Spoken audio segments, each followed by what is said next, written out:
Bendiciones, aquí estamos de nuevo, queridos hermanos, para bendecir al Señor y para bendecirle a usted con una palabra. Vamos a orar al Señor, porque es lo primero que tenemos que hacer. Dale gracias por este día que Él nos concede, por este tiempo que podemos estar juntos, a pesar de las circunstancias que son adversas, con todo lo que como humanidad estamos pasando. Pero no por eso no vamos a bendecir al Señor, al contrario. Vamos a orar. Señor, te damos gracias en este día, por estas instancias. Te bendecimos por el día que tú has hecho para nosotros. Tu palabra dice, hoy es el día que el Señor hizo para nosotros, estaremos contentos. Señor, sea cual sea la situación que estemos viviendo, debemos estar contentos porque usted preparó este día para nosotros. Con todas sus agitaciones, con sus problemas, con todas las situaciones que podamos vivir, es el día que usted ha hecho para nosotros y debemos estar contentos. Gracias por este día de vida. Gracias, Señor, porque usted se preocupa de cada detalle de sus hijos. Te bendecimos, Señor, te agradecemos porque el bien y la misericordia nos han seguido hasta este momento y ciertamente que nos han de seguir hasta que tú vengas por nosotros. Señor, prepara nuestro corazón, prepara nuestra mente para escuchar la palabra que tú tienes en este instante para nosotros. Te bendecimos, Señor, y te agradecemos. Te agradecemos grandemente, Señor, porque tú eres maravilloso, porque tú eres real, Señor. Gracias, amado, porque tú nos amas y porque tú estás siempre hablando a tiempo y fuera de tiempo para que el hombre pueda buscarte. Siempre le estás dando una oportunidad y el día de hoy es una oportunidad para que muchos puedan conocerte. Gracias, Señor, te bendecimos una vez más, ahora y siempre. Amén y amén. Voy a dejar a nuestra hermana Suelen con una alabanza. Amén. Que el Señor les bendiga. Una alegría poder estar compartiendo con ustedes a través de internet. Amén. Y vamos a bendecir el nombre del Señor. Amén.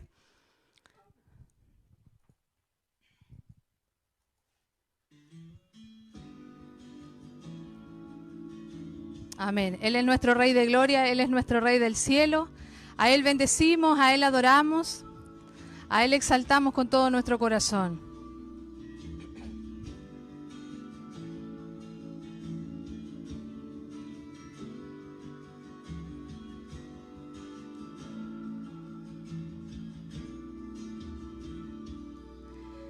Quiero levantar a ti mis manos. Maravilloso Jesús, milagroso Señor, llena este lugar de tu presencia y haz descender tu poder a los que estamos aquí. Creo en ti, Jesús, y en lo que harás en mí. Creo en ti, Jesús, y en lo que harás en mí, en mí. Recibe toda la gloria, recibe toda la honra, precioso Hijo de Dios. Recibe toda la gloria, recibe toda la honra, precioso Hijo de Dios. Quiero levantar a ti mis manos. Maravilloso Jesús, milagroso Señor, este lugar de tu presencia y haz descender tu poder a los que estamos aquí. Creo en ti, Jesús, y en lo que harás en mí. Creo en ti, Jesús, y en lo que harás en mí, en mí. Recibe toda la gloria, recibe toda la honra, precioso Hijo de Dios. Recibe toda la gloria, recibe toda la honra, precioso Hijo de Dios. Recibe toda la gloria. Te bendecimos, Señor. Recibe toda la gloria, recibe toda la honra, Señor, porque solo tú eres digno de recibirla. Gracias porque has resucitado, Señor, no porque hoy sea ese día especial, es porque todos los días resucitas en nuestras vidas, Señor, porque tú eres el que trae vida a nosotros, Señor, a nuestros hogares, Jesús. Recibe toda la gloria, Señor Jesús. Recibe toda la honra, precioso Hijo de Dios.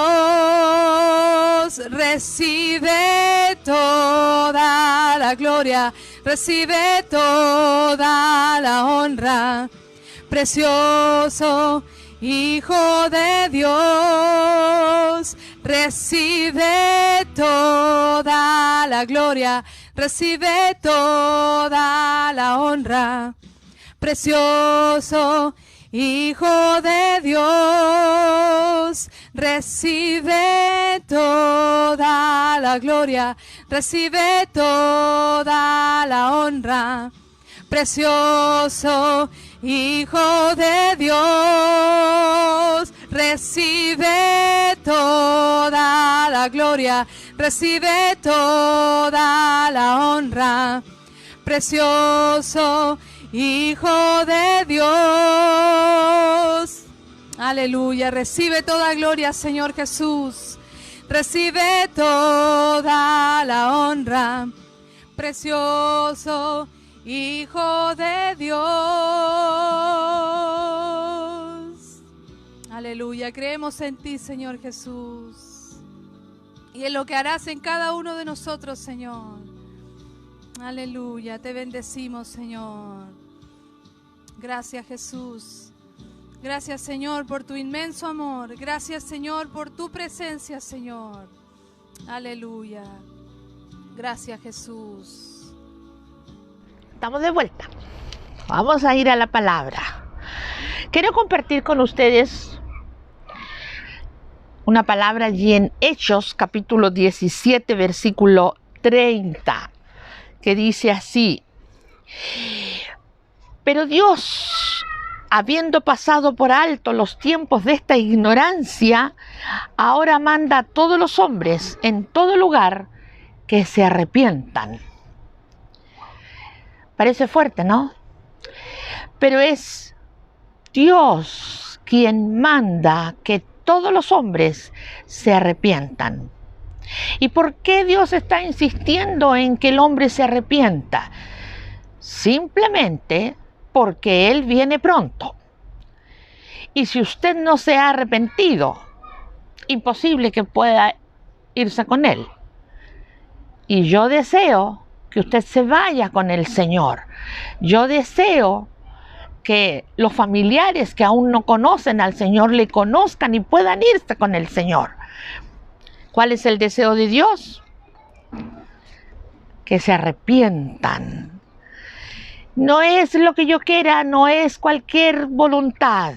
Él manda que se arrepientan. En el mismo libro de Hechos, Pedro, cuando se derrama el Espíritu Santo y después vuelve todo como a la calma, por así decirlo, él empieza a predicar. Ya no era el mismo Pedro impulsivo, arrebatado, ahora era un Pedro lleno del poder de Dios. Y él dice, arrepentíos. ¿Para qué? ¿De qué me tengo que arrepentir? ¿Por qué me tengo que arrepentir? ¿Por qué? Porque Dios lo manda. ¿Para qué? Dice la palabra, para perdón de pecados, y recibiréis el don del Espíritu Santo. Y les vuelve nuevamente, en el capítulo 3, vuelve otra vez con esta arenga de arrepentirse, pero él agrega algo más. Para que vengan de la presencia del Señor tiempos de refrigerio. ¿Usted quiere tener una mejor vida? Fácil. Hay que arrepentirse, hay que pedirle perdón al Señor y hacer su voluntad. Fíjese, nadie puede ser regenerado sin arrepentirse. Y nadie puede, sin arrepentirse, llegar a ser salvo. ¿Y qué es arrepentimiento? Dirá usted. A lo mejor usted es primera vez que escucha hablar del Evangelio y usted dirá, ¿qué es arrepentirse? Bueno, arrepentirse es un cambio de actitud frente al pecado, un cambio de mente. Cambio totalmente mi sistema de vida, porque antes de me agradaba a mí misma, después de voy a empezar a agradar a Dios. Y hay cosas de las cuales a lo mejor están en nosotros que a Dios no le agrada. Y eso lentamente Dios lo va sacando. Según lo que nosotros leímos en la palabra, ¿debemos arrepentirnos? Sí. ¿Por qué? Porque Dios lo manda. ¿Qué más pasa cuando nos arrepentimos? Vienen tiempos de refrigerio. Y yo quiero mostrarle, para que usted me pueda entender, con una enseñanza del Señor Jesús, que la mejor forma de explicarle lo que es el arrepentimiento es mostrándole a un personaje de la Biblia. Y eso lo encontramos en Lucas capítulo 15. El Señor nos enseña acerca de un hombre que tenía 2 hijos, la parábola del hijo pródigo, muy conocida. Muy archiconocida, podríamos decir. Siempre se ha creído que el hijo es el héroe, pero no, el héroe es el padre. Y vamos a ver por qué.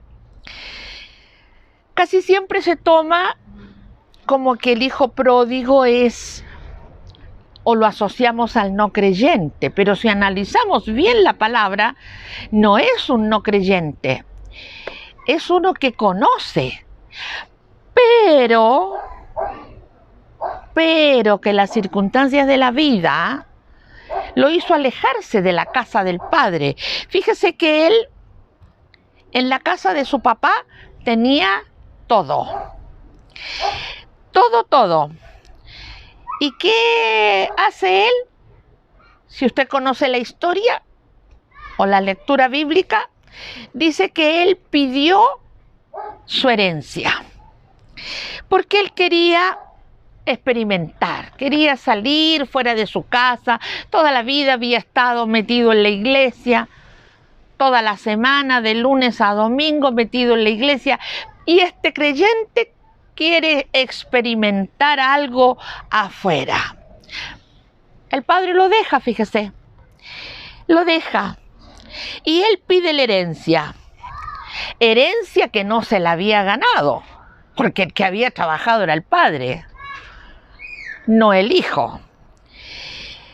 Nosotros, como le decía al principio, podríamos tomar este pasaje de diferentes maneras, pero yo lo voy a tomar como el creyente que se queda estancado, como el que se detiene, como el que ha gozado las misericordias del Señor, pero quiere experimentar otra cosa. Veamos qué es lo que le sucede. Vamos a mirar en profundidad qué pecados aparecen en este creyente que se deja arrastrar por las circunstancias. Y lamentablemente esta es una epidemia que créame que alcanza a todas las iglesias, no solamente a algunos. ¿Y qué circunstancias tenemos nosotros para que el creyente se quede estancado? Claro, hoy en día, por la pandemia, tenemos que quedarnos en la casita y hacer uso de las redes sociales para escuchar la palabra, los que estamos acostumbrados a predicar o a escucharla, y siempre andamos buscando a ver qué podemos tener, qué podemos escuchar.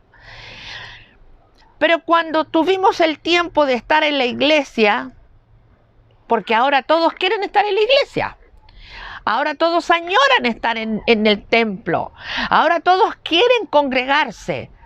A mí de repente me llaman los hermanos, me dicen, pastora, ¿y cuándo nos vamos a juntar? Y la verdad que por las circunstancias que estamos viviendo no se puede. Pero todos añoran, incluso este creyente que se quedó estancado en el camino. Anhela, desea fervientemente juntarse con el resto.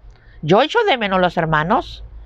Yo añoro el día en que podamos juntarnos y le pido al Señor, Señor, danos ese momento, danos ese pedacito de quietud que pueda venir al mundo para que nosotros podamos volver a juntarnos. Va a ser un espacio pequeño, pero el Señor nos va a dar ese momento. Pero ¿qué hace que este creyente se detenga?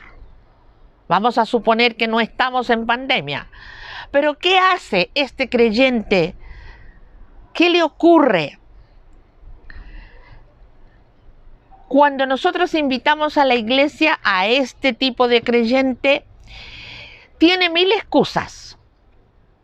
Hace mucho frío, entonces nosotros ¿qué hacemos? Compramos una estufa y la ponemos en la iglesia para que el creyente no sienta frío. Es que hace mucho calor.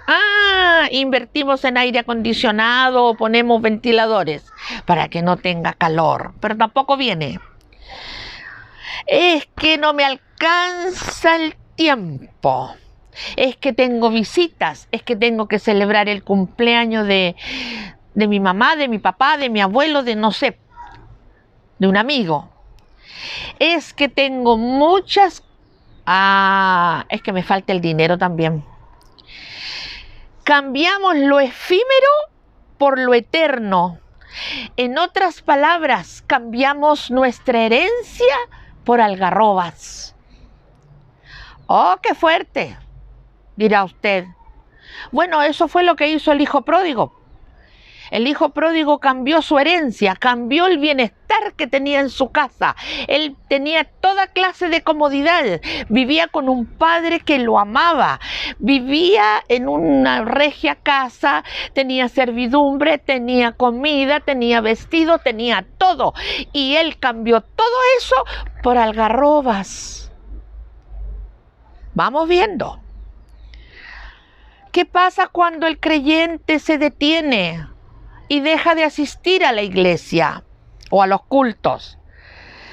Lentamente deja de orar, lentamente deja de leer la palabra y lamentablemente empiezan a aparecer pecados en este creyente, que son así a lo mejor muy sutiles, no se da cuenta, pero empiezan a aparecer.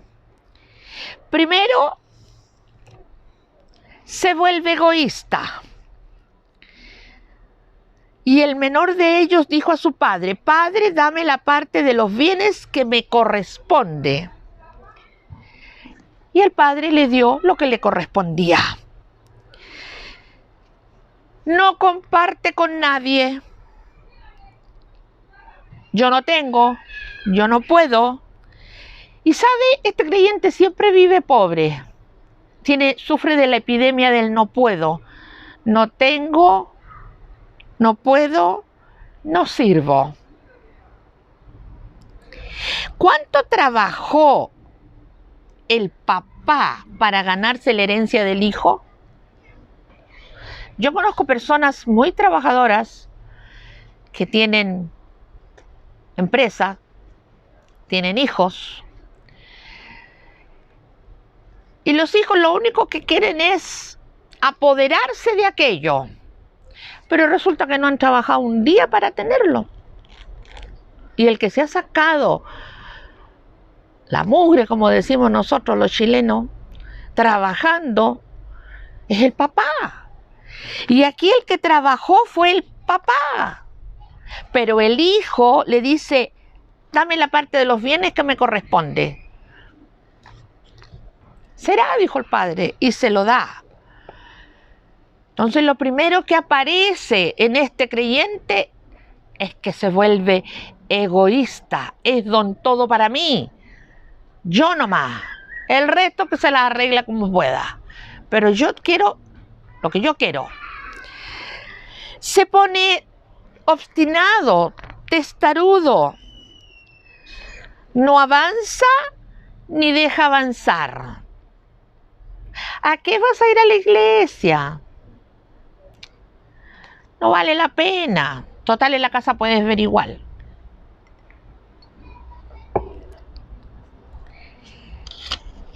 ¿Qué otra cosa ocurre con este creyente? Dice, versículo 13, no muchos días después, juntándolo todo, se fue lejos. Se fue lejos. Ya no asiste a la iglesia, ya no hay compromiso, se va enfriando. Al principio iba todos los días, a lo mejor si hay culto, después una vez en la semana, después una vez al mes, después cada 3 meses y al final desaparece. Y se fue lejos. Ojo, el pecado lo llevará más lejos de donde usted quiere ir y le costará más de lo que tiene con qué pagar. Se lo leo de nuevo. El pecado lo llevará más lejos de donde usted quiere ir y le costará más de lo que tiene con qué pagar. ¿Está entendiendo? Qué bueno. Veamos. Él busca placeres en otras fuentes. Desperdició sus bienes viviendo perdidamente. Ya no lee la palabra, ya no ora, incluso para callar su conciencia. Él dice, bueno, voy a poner como andan siempre con el teléfono buscando, entonces voy a poner este programita del pastor tanto, es bien nombrado, así que yo lo voy a escuchar. Pero eso es para decirle, conciencia, cállate. Por favor, no me estés diciendo qué es lo que tengo que hacer. Lo único que consigue es confusión, porque ya no sabe discernir entre lo bueno y lo malo. Dice que desperdició sus bienes, desperdició su vida espiritual. No atina a saber lo que es bueno y lo que es malo. Ahora viene lo peor, porque ahora vienen los excesos. Cuando todo lo hubo malgastado, ya no le queda nada de creyente. Le acabó todo. Dejó de asistir a los cultos, dejó de orar, dejó de leer la palabra, dejó de congregarse, dejó, o sea, malgastó su vida espiritual. Todo lo que podía tener en su cofrecito, por así decirlo, se le fue por entre medio de las manos. Ya no queda nada. Ahora ya no usa vocabulario de creyente, usa otro vocabulario, porque tiene que estar al día con la gente, tiene que estar al día con los modismos que hay ahora, que de creyente ya no le queda nada. No ve la diferencia entre lo santo y lo profano. No entiende que Satanás no abastece, él solo usa y abusa. Eso pasa con el creyente que se detiene a mirar otras vitrinas y no la palabra. Dice el versículo 14 que vino una gran hambre. Una cosa es sentir hambre y otra cosa es pasar hambre. Y me da la sensación que él pasaba hambre. Yo he tenido hambre, por supuesto. Cuando usted lleva varias horas sin comer, le da hambre. Pero por eso le explico, una cosa es pasar hambre y otra cosa es tener hambre. Vino una gran hambre en aquella provincia y comenzó a faltarle. Ya no hay palabra, ya no hay oración, ya no hay búsqueda. Pero algo ocurre. Resulta que va por la calle y se encuentra con un hermano o con el pastor. Es tan pobre que no es capaz de pedir él o ella, sino que anda mendigando y diciéndole a otro, puede orar por mí, porque a usted Dios le escucha. Bueno, y si tú eres hijo, ¿acaso Dios no te escucha a ti también? Es que ya malgasté todo, ya no me queda nada. ¿Qué voy a hacer?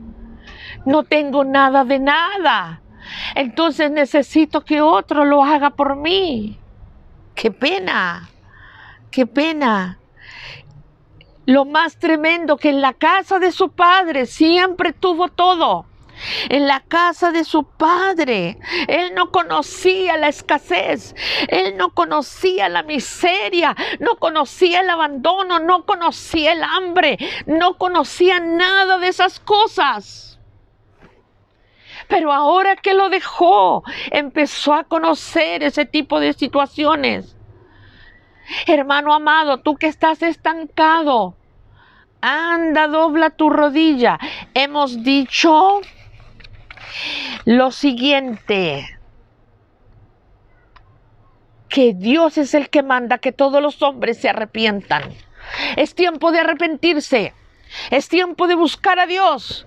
Buscad a Jehová mientras pueda ser hallado y llamadle en tanto que está cercano. Llámale. Dejaste de orar, dejaste de leer la palabra y te das cuenta de que hay alguna inquietud tremenda dentro de ti, no sabes qué es lo que es. Empieza a buscar al Señor. Empieza por arrepentirte y pedirle perdón y el Señor lo va a hacer.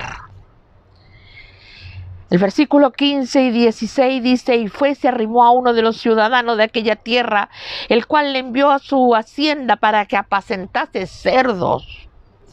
Y deseaba llenar su vientre de las algarrobas que comían los cerdos, pero nadie le daba. Esto me habla de la degradación total y el deterioro espiritual de la persona.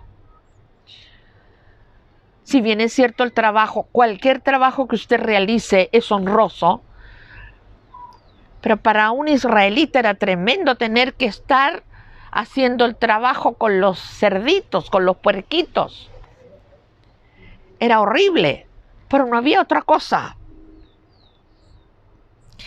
Déjame decirte que Satanás nada regala. Todo tiene que ser comprado a un precio muy alto. Si usted va analizando, este creyente cambió todas sus prioridades. Porque de haber tenido un palacete, de haber tenido ropa preciosa, comida toda la que quisiera, sirvientes y tantas cosas que hay en un palacio, y cambiarlo por un charco donde están los cerditos, por Dios, qué tremendo. Eso hace Satanás, eso hace con la persona, la degrada de tal manera que no se da cuenta en algún momento.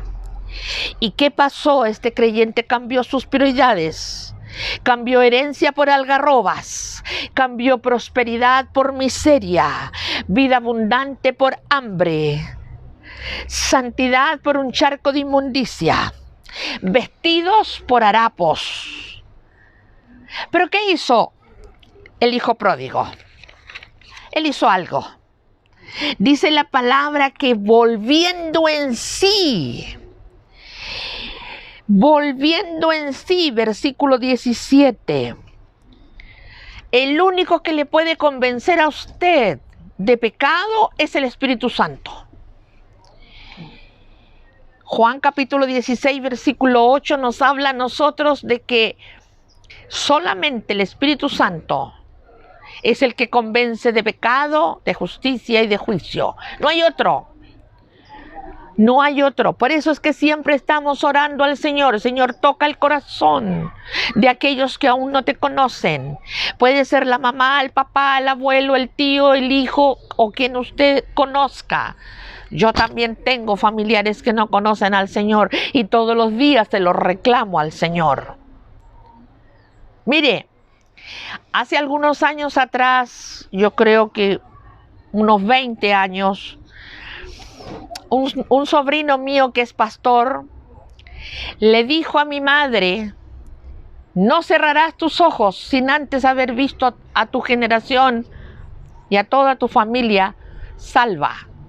Y déjeme decirle que mi madre ya tiene 100 años y ella sigue orando al Señor para que aquellos le conozcan. Y ella dice: sí, yo voy a ver esto. Tiene una fe tremenda. Siga orando. Mamá, papá, hijo, siga orando, porque verá a los suyos convertidos al Señor, porque Él viene pronto y porque Dios es el que está demandando que los hombres se arrepientan. ¿Qué hizo el hijo pródigo? Se dio cuenta de su necesidad. Cambió su forma de pensar. Dice la palabra, volvió en sí. ¿Cuántos jornaleros en la casa de mi padre? Ni siquiera dijo hijos, dijo jornaleros. Tienen abundancia de pan y yo aquí perezco de hambre cuando tenía todo. Y ahora no tengo nada. Tuvo un cambio de pensamiento. Me levantaré, dice. E iré a mi padre y le diré: Padre, he pecado contra el cielo y contra ti. Ya no soy digno de ser llamado tu hijo. Hazme como uno de tus jornaleros. Yo le dije a usted al principio que el héroe no es el hijo, es el padre. Es el padre el héroe. El hijo tiene un cambio de pensamiento. Tuvo un tremendo o un profundo pesar por el pecado. Ya no soy digno de ser llamado tu hijo. Me equivoqué. Quise ir allá a la provincia lejana para conocer cómo era, pero me equivoqué. El diablo me cobró demasiado caro. Perdí todo. Incluso él creyó que había perdido su estatus de hijo. Pero déjeme decirle que Dios es un Padre tan misericordioso que lo vuelve a colocar al nivel de hijo. Admitió ser indigno. No le echó la culpa a nadie. Yo solito me metí en esto. Yo dejé de orar. Yo dejé de leer la palabra. Yo dejé de congregarme. Yo quise experimentar. Hasta que vuelve en sí cuando ya se ve rodeado de tanta situación adversa. ¿Estás viviendo ese momento difícil? ¿Estás sin trabajo? A lo mejor estás enfermo. Quizás estás analizando que tenías mucho antes y ahora no tienes nada. Bueno, puedes volver a tener lo mismo, pero vuelve al Señor. ¿Y cómo? Abandonó el pecado. Y levantándose, vino a su padre. Y levantándose, vino a su padre. ¿Qué otra cosa hizo? Confesó el pecado. Confesó el pecado, pero mire, aquí hay un detalle bien interesante. Él no alcanzó siquiera a decirle al papá, porque él tenía un discurso preparado. Le voy a decir esto. Y mire aquí la belleza de esta historia. La grandeza del Padre, la misericordia del Padre, el amor del Padre, la bondad del Padre. Mire, ¿qué hizo él? Ay, sí, es maravilloso. Y levantándose vino a su padre, la reacción del hijo. Y cuando aún estaba lejos, lo vio el papá. A lo mejor todos los días el papá salía a mirar al horizonte. Vendrá mi hijo, se parece. Pero él se fue con un vestido bien elegante. Y el que viene trae puros harapos, trae puros trapos así, todo roto. Y dice que fue movido a misericordia y corrió y se echó sobre su cuello y lo besó. ¿Cómo habrá llegado ese hijo? Venía a lo mejor muy mal olor. Quizás con la barba crecida, el pelo crecido, a lo mejor traía cositas en la cabeza. Venía sucio, sin zapato, maloliente. Venía en las peores condiciones que usted se puede imaginar. Pero sabe, la gracia llegó primero donde el Hijo. La gracia llegó a besarlo primero. La gracia llegó primero a perdonar. La gracia se adelantó a este hijo que venía tan malherido, tan desastrado como venía. La gracia se adelantó, lo perdonó, lo besó. La justicia se apresuró a vestirlo. Sacad el principal o el mejor vestido y vestidlo. El vestido es el símbolo de la justicia de Cristo, porque me vistió con vestiduras de salvación, me rodeó con manto de justicia. Eso hizo el Padre con ese hijo. Eso hará el Padre contigo, así que no tengas temor, estimado amigo, estimada amiga, hermano amado, que te has estancado por las circunstancias de la vida. El Padre está expectante. El Padre está anhelante. Vuelve en sí. Y no solo le puso vestido, poned un anillo en su mano, símbolo de autoridad, sello de propiedad. Nosotros fuimos sellados con el Espíritu Santo de la promesa. El sello atestigua autenticidad. Ese anillo le estaba diciendo, es mi hijo. Cuidadito con decir algo de él, porque es mi hijo. Le puse su anillo y ese anillo tiene el nombre de la familia. Tiene mi nombre, dice el Padre. Entonces nadie lo puede mirar mal. Es mi hijo. Autenticidad. El anillo llevaba el timbre de la casa, así que era muy importante. Pero aún faltaba algo. Zapatos en sus pies. Solo los hijos usaban zapatos, los esclavos no usaban zapatos. ¿Qué dice Pablo? Y calzado los pies con el apresto del Evangelio de la paz. Iglesia amada, tenemos que recuperar muchas cosas. Cuando nos volvamos a juntar, tendremos una ardua tarea. Y tenemos que ir y buscar a la perni quebrada, a la que está doliente, a la que está herida, aquella que ya no puede más. Tendremos que abrazarlos, besarlos y empezar a vestirlos, ponerles zapatos y todas esas cosas. Y termino con esto. Tenemos que cambiar nuestra actitud como creyentes. Así dijo Jehová: paraos en los caminos y mirad, y preguntad por las sendas antiguas, cuál sea el buen camino, y andad por él, y hallaréis descanso para vuestras almas. Si bien es cierto, el texto no termina ahí, sigue algo más, pero yo me quedo con esto. Tenemos que volver a la senda antigua, y la senda antigua solo los valientes son capaces de andarla. ¿Por qué digo esto? Porque hay que dejar el pecado, porque sin santidad nadie verá al Señor, y yo quiero verlo, porque Él regresa pronto a buscarnos. ¿Estamos listos? Vamos a orar al Señor.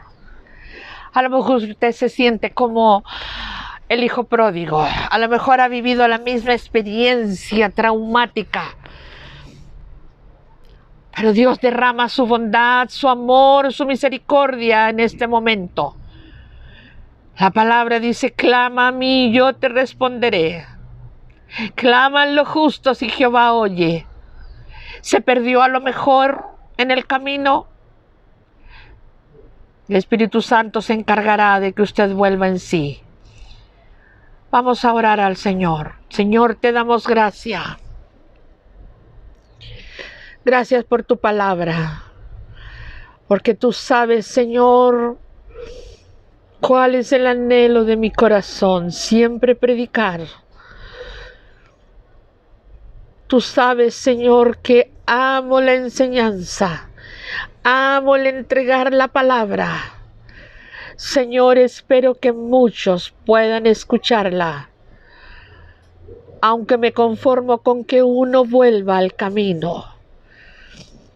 Señor, bendice a ese uno, porque de los 10 leprosos, uno volvió a bendecirte y a darte las gracias. Señor, te damos gracias, te bendecimos. Te ruego, Señor, por aquel que está pasando por el momento difícil en este instante. Por los que están enfermos, tócales, mi Dios. Por aquel que salió a turistear a otro lado y gastó y malgastó todo y ahora está sin nada. Señor, compadécete y ten misericordia. Gracias, Dios, porque eres tan maravilloso, eres misericordioso. Gracias, Señor. Te bendecimos ahora y siempre. Amén. Que el Señor les bendiga y ya nos volveremos a ver en otra oportunidad.